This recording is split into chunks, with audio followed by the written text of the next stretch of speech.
Generally, in my experience, what happens with prescription fraud is a person has a genuine medical issue, and at some point they have been prescribed narcotics and they have got dependency on narcotics.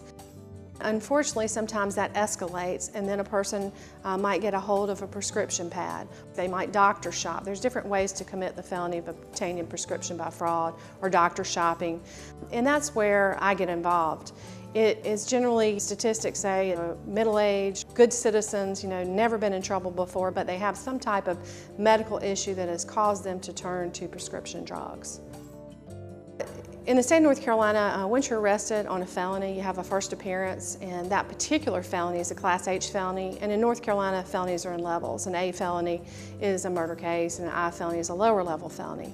It is a lower level felony, however, depending on your record. If you have a record, you could potentially go to jail for a maximum term. If you do not have a record and you're convicted of a felony, you could be placed on a long supervised probation where you have to see a probation officer once a month for several years, drug tests, probation fees, court costs, all through the probation. But at the end of all of that, you would have a felony on your record.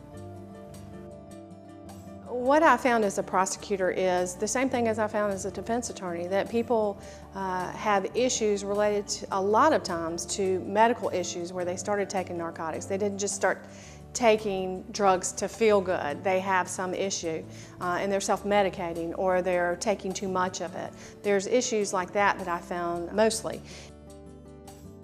We don't just go to court, just investigate and this is your options. We look at what we can do as far as medical providers to help them and get them in the right direction. The way that our firm approaches things is we look at the whole person and we see what their particular need is. And we look at it also because I'm a prosecutor. As a prosecutor, I would want to know what is going to happen from now on out, that I can be assured that you're not going to commit this criminal offense again. I want to be assured of that. So as a defense attorney, I take that and I say, what can we do to help you so that we know that you're in a better place and that this behavior will not happen again?